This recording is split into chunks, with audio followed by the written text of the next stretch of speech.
Maligayang pagbabalik, maghanda para sa mas marahas na bagyo at matinding pag-ulan.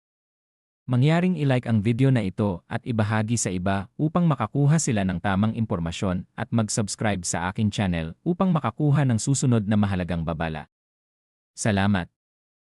Magandang umaga Pilipinas, bisperas na ng Pasko at bago tayo tuluyang maghanda para sa Noche Buena, alamin muna natin ang 24 na oras na taya ng panahon upang maging handa ang bawat pamilya sa anumang maaaring maranasan ngayong araw. Sa pangkalahatang kalagayan, patuloy na nakaapekto ang Northeast Monsoon o amihan sa Northern at Central Luzon, habang ang Easterlies naman ang umiiral sa natitirang bahagi ng bansa na siyang nagdadala ng mga ulap at pag-ulan sa silangan at timog na bahagi ng Pilipinas. Sa Bicol Region at Quezon, inaasahan ang maulap na kalangitan na may kalat-kalat na pag-ulan at thunderstorms dulot ng easterlies. Ang mga pag-ulang ito ay maaaring maging katamtaman hanggang paminsan-minsang malakas, kaya may posibilidad ng biglaang pagbaha at pagguho ng lupa, lalo na sa mga mabababang lugar at kabundukan, kaya pinapayuhan ang lahat na manatiling alerto, lalo na kung may planong bumiyahe.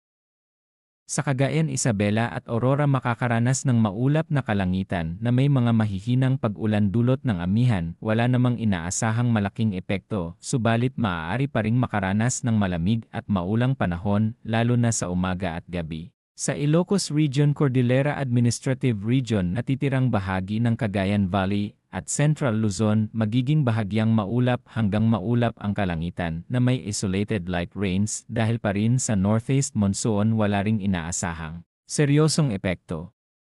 Ngunit patuloy na mararamdaman ang malamig na simoy ng hangin. Sa Metro Manila at sa iba pang bahagi ng bansa, asahan ang bahagyang maulap hanggang maulap na kalangitan na may panakanakang pag-ulan o thunderstorms dulot ng easterlies. Sa ilang lugar, maaaring makaranas ng biglaang buhos ng ulan, lalo na sa hapon at gabi, at posibleng magdulot ng localized flooding kung lalakas ang thunderstorms.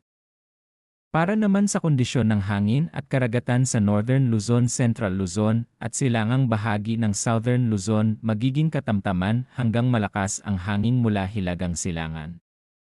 At ang karagatan ay katamtaman hanggang maalong, kaya pinapayuhan ang mga mangingisda at may maliliit na sasakyang pandagat na mag-ingat sa paglalayag.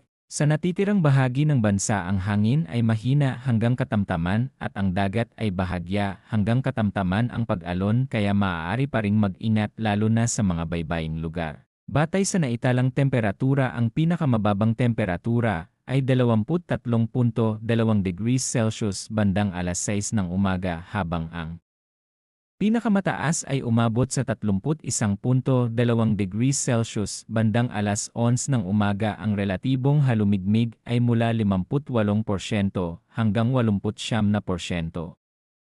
Para sa astronomical information, sa Metro Manila, sisikat ang araw ngayong umaga ng alas 6:18 at lulubog ng alas 5:34 ng hapon. Sisikat ang buwan ng alas 9:26 ng umaga at lulubog ng alas 9:12 ng gabi na may 17% kaliwanagan. Habang ipinagdiriwang natin ang bisperas ng Pasko, ugaliing maging handa at maingat sa lagay ng panahon. Unahin ang kaligtasan ng pamilya at magkaroon ng masaya at ligtas na pagdiriwang saan mang panig ng bansa.